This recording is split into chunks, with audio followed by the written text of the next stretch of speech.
Hello and welcome back to the Sports Centre YouTube channel. Question for you. Are wingers being coached out of the game? I'm not so sure. Let's find out, or let's have a debate at least. Now, when I was growing up, football predominantly in the through the late 90s into the 2000s, it was 4-4-2. Four defenders, four midfielders, wide players, and two strikers. And your midfielders normally, there wasn't too much science to it, there wasn't too much tactics. If one winger goes, your other one kind of sits back. You centre midfielders, if one goes, one sits back. There was no sixes, eights, tens, really. You know, you just kind of just covered each other. Two strikers, you normally had a kind of a little and large thing going on. Yeah, simple, right? But football's moved, football's changed. Everything changes. It's all great. It just seems to me like wingers, we don't have wingers anymore. And, there'll be a lot of maybe younger people saying to me, what you're on about with, you've got like Mo Salah's a winger, Bukayo Saka's a winger. He's not really. In my eyes, those guys are attacking wide players. They don't really hog the touchline. There was an old saying, and I'm showing my age now, but it's true. There was an old saying in football, it was like, get some chalk on your boots. And for the people that are thinking, what the fuck are you on about, Dan?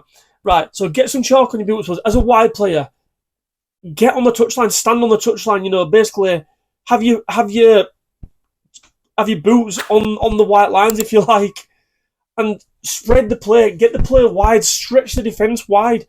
And we just don't seem to do it anymore. We don't seem to produce wingers that literally stay wide and whip crosses in for your attackers. Now, the best players I can think of in wingers, Man United had them through the kind of late 90s into the early 2000s. It was David Beckham and Ryan Giggs. Now, these two were wingers, like proper wingers. David Beckham, get the ball, one touch, boom, he'd whip the ball in. He'd put it anywhere you want. And if you listen to any of the ex-Man United strikers, Ruud van Nistelrooy, Andy Cole, Dwight York, Teddy Sheringham, Ollie Solskjaer, the list goes on. They'll all tell you they loved playing with David Beckham because they knew Beckham wasn't blessed with pace. He got the ball, he got half a yard, or even not the ball out of his feet half a yard, and he whipped the ball in. Those strikers knew that ball was coming in every single time. We don't do that anymore. And, I'll allude to, fast forward to today. So, Bukayo Saka's a great example. Class player. I absolutely love Bukayo Saka, right? But you've got a left-footed player playing on the right. So, 9 times out of 10, he's going to come inside. And, he's probably coached to do that. And that's fine. But that's my point. Are we coaching wingers out of the game?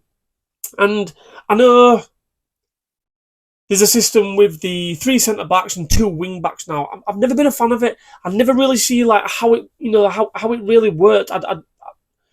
My team, Liverpool, have never played. I know Chelsea, I think it was under Conte, was it? Correct me if I'm wrong. Someone in the comments will let me know. I'm sure Chelsea under Conte played with wing-backs. I think it was because he played Victor Moses as a wing-back, and Victor Moses never been a wing-back, but they ended up winning the title. I'm sure they did.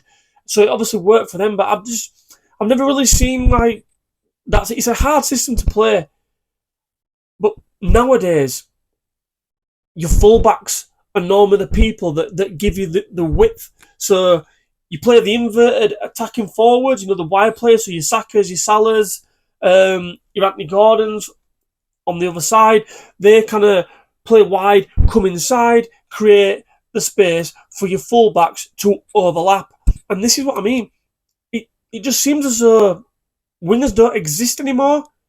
And I suppose my question is, do you ever think it'll come full circle?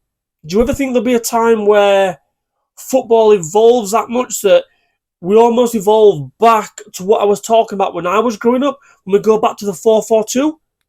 I don't know. It seems strange because nobody plays 4-4-2 now. There's probably people watching this video that won't have ever seen a 4-4-2 formation. It's crazy.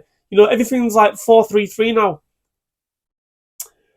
And I'm interested to see, because there was a time, maybe within the last 10 years, where we almost went away from the big number 9s, the big strikers. But are we going back to that now? Like Erling Haaland, out and out number 9. He doesn't get involved in the play. Look, don't get me wrong. There'll be people in the comments like, "Oh yeah, of course he does. You don't know what you're talking about." Predominantly, Erling Haaland plays between the width of the 18-yard box, and he's on that pitch for one thing and one thing only, and that's to stick the ball in the back of the net. And listen, the guy fucking does his job. Unbelievable.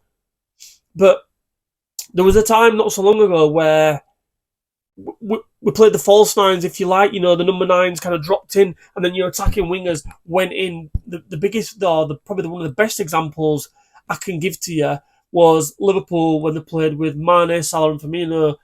Firmino dropped in, Mane and Salah exploited the space in behind. And again, I know we're moving away from the wingers here slightly, but we almost coach roles out of the game. But now the striker seems to be kind of the out-and-out number 9, the guy that's just in the middle to score goals. You are there to score goals. That seems to be coming back in a little bit. And again, one example that I can give, and listen, I know I'm kind of mentioning him in the same sentence, Haaland and Darwin Núñez. Darwin Núñez is an out-and-out number 9. Don't get me wrong, he's nowhere near the level of Erling Haaland. So everyone who was fucking dying to drop a comment in before I've even finished his sentence, just chill your boots. Yes, he's nowhere near. He can't even lace Erling Haaland's boots. But my point being that he's a number 9. He's a big guy, big centre forward, doesn't really get involved with the link-up play. He's on the pitch really just to score goals, although Darwin Núñez doesn't do that very well. But you get my point, right? So we kind of went away from the number 9s, but now we're kind of going back to the number 9s. So my question is, do you ever think there's going to be a time where we go back to the 4-4-2, so going back to the wingers again, where basically get your ball to the wide players, get the balls in the box and play with 2 strikers. Occupy, give those centre-halves something to do, because at the moment, they've got 2 centre-halves with 1 player to pick up, and that's your number 9. I don't know. Maybe Pep Guardiola will do it and everyone will copy. Whatever Pep seems to do, everyone else seems to copy. Pep plays out from the back, people play out from the back. Pep plays inverted fullbacks, people play inverted fullbacks. Pep gets a number 9 target man, people now seem to be gravitating more to to clubs signing target men. So I wonder, maybe Pep, if you're watching, give us a 4-4-2 and let's see if everyone copies you. I don't know. Let us know in the comments, guys. What do you think? Do you think wingers have been coached out? Do you ever think there'll be a time where wingers, and I'm talking like out-and-out wingers, get brought back? So the likes of your Giggs and your Beckham is the best examples I can think of. Do you ever think we'll see a day where that is back in football? I'm not so sure, but listen, never say never. Things seem to evolve. Things seem to come full circle. So yeah, let us know in the comments what you think, and give us a thumbs up if you like the video, and don't forget to hit that subscribe button. I'll catch you in a bit.